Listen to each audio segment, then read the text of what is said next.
AEW EVPs put out feelers to WWE, an injury update on AEW's Alex Reynolds, the current plans for Roman Reigns' reign at the top of WWE to come to an end, and your questions answered. Hello, good morning, welcome to the Soul Sun News here at What Culture Wrestling with myself, Andrew Pollard. Be sure to like, subscribe, comment, share, notification bells turned on, all of that jazz. But most importantly, just make sure you have a great Sunday, whatever you're doing, something, nothing. I hope it goes really cool for you. I hope you had a really good day so far, and I hope the rest of the day is even better. But I know people hate me doing that waffling bit. It's not for you. It's for the people that maybe need a little pick-me-up on a Sunday.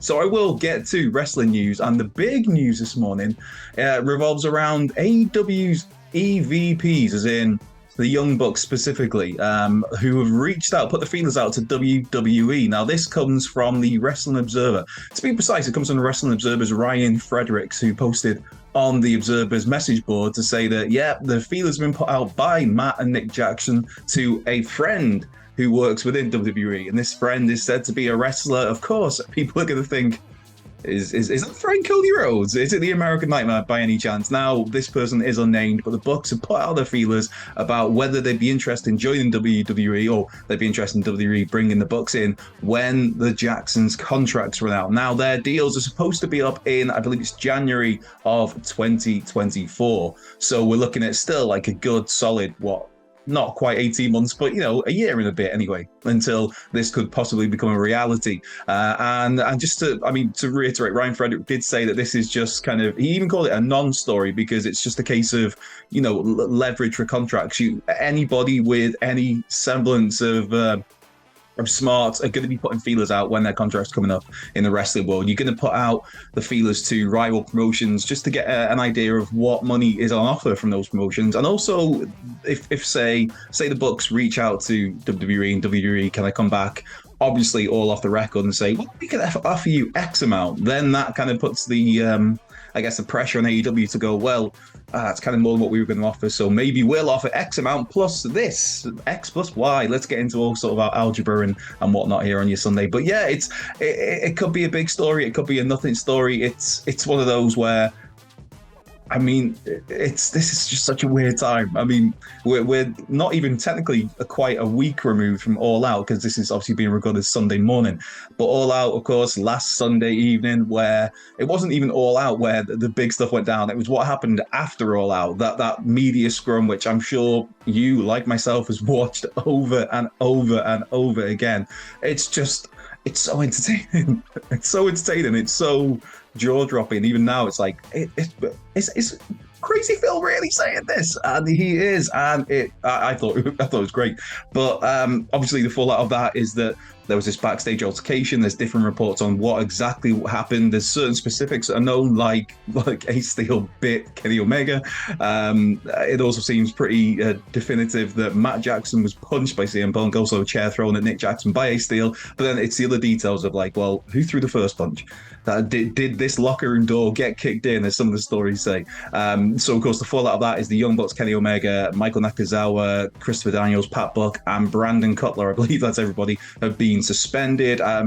Ace Steel has been taken off the road, and who knows what's going on with CM Punk. But yeah, this is just a crazy week, man. And now, obviously, you get the stories where people see the headline of the Young Bucks reaching out to WWE and get a bit like, "Ooh, that's something." But it all depends how things go from here. Because even if WWE came back with like a solid, unofficial, off the record offer, the Bucks can't go anywhere until the earliest January of 2024, because I cannot see Tony Khan agreeing to release the Young Bucks anytime soon, regardless of what happens in this situation that's come from All Out. But on a more positive note, where AEW and All Out is involved, people saw after All Out, there was images going around of Alex Reynolds with Dark Order walking on crutches. Now, the Observer has an update on that to say that Reynolds has got a sprained ankle. That's the belief. And it's also believed that this isn't going to be something that's too serious, or it should keep him out of action for too long. So that's a massive positive. Of course, Alex Reynolds, part of that really fun, banging, I guess you could say, 6-man match for the AEW Trios Tag Team Championships at All Out. Jeez, that's a long old title name. But then, to be fair, I'm still going to get to the undisputed WWE Universal Championship situation in a little while. But yeah, Alex Reynolds, the Dark Order. Well, Reynolds, John Silver, and Hangman Page, of course, coming up short against Kenny Omega and the Young Bucks for the trios titles at All Out. Those trios titles, of course, since then have been stripped from the Elite, from the Bucks, and from Kenny. And now we have Death Triangle. And also, it's good to see that Reynolds was on Twitter a couple of days ago as well, basically calling out Death Triangle. So when he comes back, it seems very much like he will be on a mission to get the trios tag team titles. Now, a question then, though, is who's he teaming with? Because obviously there's John Silver, there's Johnny Hungy. I mean, does Page join him again? Because you've got Evil Uno, who is storyline injured. You've got Preston Vance 10, who is kind of flirting with the idea of joining Andrade's office. So, I mean, there's really not much Dark Order left. That's the sad truth for it. Hey, maybe Colt Cabana. Boom, boom, Colt Cabana. Now, that would be a turn of events after what's happened lately. But moving from AEW over to WWE and over to Roman Reigns, the big dog, the tribal chief, the head of the table, the I got that wrong. The undisputed WWE Universal Champion. And when people are kind of asking the question of like, when is Roman's reign at the top of the mountain? When is that coming to an end? When is he going to drop that title or one of his titles that he has at the moment? And this story now from WrestlingNews.co has... It's an update that many people might not be too happy with, especially if you're one of those who are kind of clamoring for Roman to drop a belt. It looks like it's not going to happen anytime soon. This story says that under Vince McMahon, the plan was for Roman to hold the belts plural right the way through the rest of the year, through until WrestleMania 39. All being well, he then face and beat The Rock at WrestleMania 39 before then dropping the titles at some point in the summer. Now, there were talks of Drew McIntyre maybe winning one of the belts at Clash of the Castle last weekend. Obviously, that didn't happen. And this update on this story is that Triple H is very much now sticking to the plan that Vince had in place, as in Roman keeps hold of the belts all the way through the rest of the year, through past Mania. If The Rock's available, beats The Rock, and then somebody takes the titles from Roman next summer. Now, that's it's. You look at it now and you're thinking, well, because I'm one of those where I'm hella enjoying Roman Reigns' run at the moment. I'm in no massive rush to get the titles off him, but you look at it and thinking, well, how are you going to keep him busy until basically till the summer? Obviously, if The Rock is available, that's one program for WrestleMania, and obviously the lead to WrestleMania. But what happens for the rest of those months? I mean, we're looking at it, and Kevin Owens is there and waiting, and you've got maybe something you can do with Seth Rollins as well. Of course, Seth Rollins, who technically beat Roman Reigns at the Royal Rumble in January, but the rest of the challenges, it's like, I mean, Randy Orton's still out injured, but maybe he'll be back by the turn of the year and you can do a quick program with him, or maybe, I don't know. But it's like, you look at it and Roman's beating everybody, pinned him, stacked him, all of that stuff. Everybody that's come and gone, the tribal chief has emerged victorious. So yeah, it's, unless you just keep him off TV, or not off TV, but keep him off pay-per-views. Like we've seen that earlier in the year, where you'll have pay-per-views where Roman Reigns is nowhere to be seen on that show. That, well, the Universal title or the WWE title, neither of those would be defended. I mean, he's not scheduled to be at Extreme Rules, which is the next pay-per-view. I think Roman's next title defense is set for Crown Jewel in Saudi Arabia in November. So who knows? But it looks as if the tribal chief's reign at the top of WWE is in no danger of coming to an end anytime soon, for better or for worse. Now, I mean, just also what a banger of a match he had with Drew McIntyre last weekend. I was one of those where I was pulling for Roman in that match. I know a lot of people wanted to see Drew win, but yeah. And a shout out to those who came to the What Culture party we had in Cardiff on the Saturday before Clash of the Castle, and also if you went to the Newport one. I wasn't at the Newport one, but it was cool to get along on the Saturday one in Cardiff, and it was cool to see lots of people and get a smidge of a hometown pop, even though Cardiff is not my hometown, so that was massively appreciated. And also, while I'm doing shout out to our mate Tony Wilding, who did Tough Mudder yesterday. Fair play, mate. Jobs are good one. Right, let's start clapping for Tony. Right, over onto some wrestling questions just to get things wrapped up here, because I am trying to get through this. We've got a question that's come in from Chris on Twitter. Any chance Alexander Wolf wants back in WWE? A 4v4 Survivor Series match between Imperium and Sheamus, his bastards, and Drew seems to write itself after Drew finishes his cross stuff. I think Alexander Wolf is one of those where I wouldn't rule out a return for him. Triple H, by all accounts, seems to like the fella. Obviously, they featured him in NXT as part of Sanity. He was a featured part of Imperium. But Alexander Wolf was one of those who the many who were deemed expendable when budget cuts, brother, needed to be made during the pandemic. But obviously that wasn't a Triple H call to get rid of him. So I wouldn't rule out a return. I wouldn't rule out a return and him being part of Imperium. It's there. It's right there.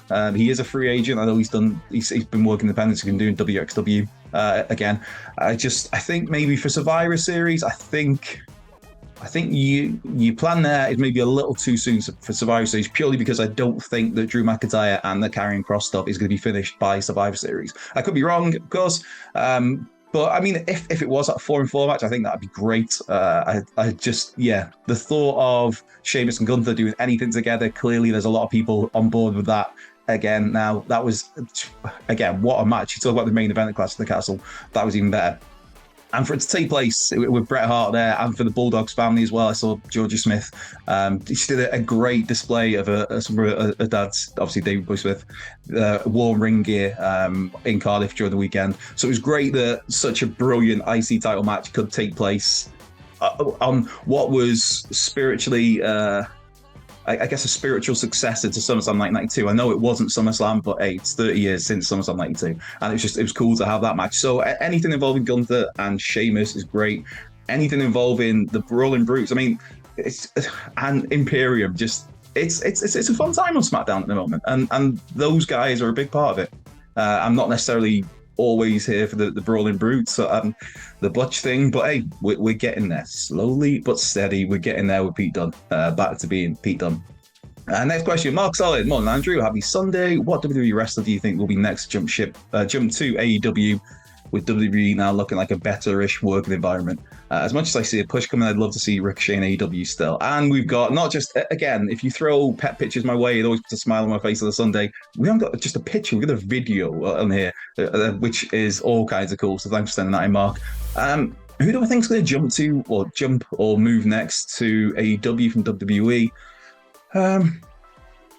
So that's a really tough question. I mean, you look at people who maybe aren't being used, who might be, because I mean, there will be more releases coming. It's just the nature of the business. The wrestling business is that talent gets released. It's just obviously through the pandemic we had a lot of talent released at a really awful time. So there will be releases, and you look at who's maybe surplus at the moment, and what's happening with Cedric Alexander? There's like nothing happening with Cedric Alexander. But then, of course, Cedric Alexander is the husband of Big Swole, who is not on Tony Khan's Christmas list by all accounts. I mean, a few months ago, I would have maybe suggested Chad Gable, but they are doing things with him. He is at least on TV. Okay, that whole tag division got beaten down by Braun Strowman on Monday night, and then Chad Gable again on Friday. But he's on TV. He's a featured player, so I don't think Gable's going anywhere anytime soon. So, it's a tricky question, that, because I don't see, there's nobody that jumps out really. I mean, Akira Tozawa, that could be an interesting one, because again, they're doing nothing with him, and it seems like they maybe at least put it on the back seat, if not getting rid of it altogether, the 24/7 title BS, and that's what Tozawa's been used in.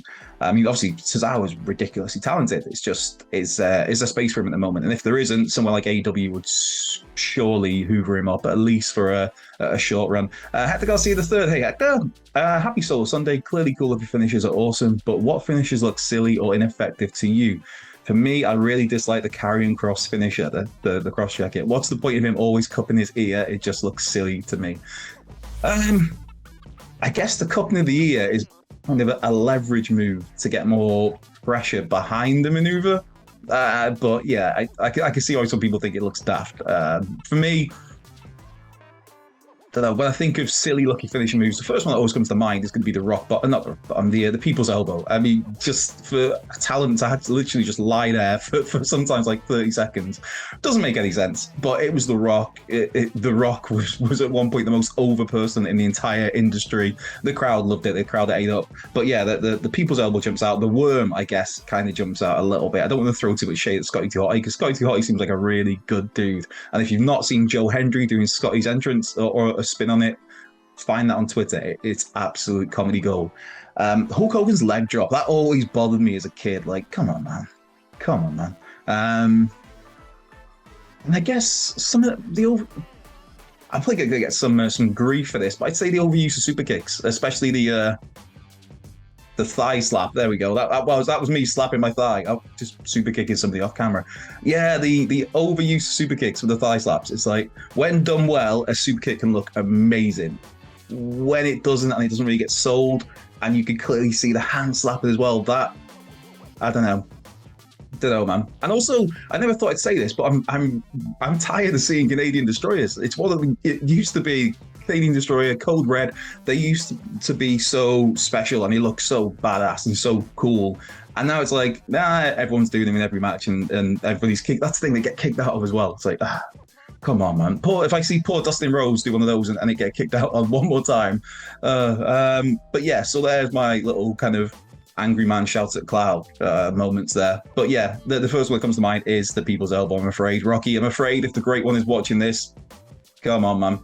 But that has been it today for your Solo Sunday news. I've been Andrew Pollard. Be sure to come and follow us at What Culture WWE on the Twitter. Be sure to like, subscribe, comment, share, blah, blah, blah, blah, blah. Come and follow me if you want at Cultured Left Peg. I can't promise it's going to be any good, but thanks for giving up your time. I hope you have, again, most importantly, regardless of the wrestling stuff, just have a great Sunday, whatever you're doing. If you've got loads of things planned, if you used to sit on your backside on the sofa and watch crap TV, more power to you. Just have the best possible day you can. And I will catch you next Sunday. I believe Murray and Wilborn will be here tomorrow to give you your usual Monday morning news. And that's been it for me. You have a good one, and I will see you soon.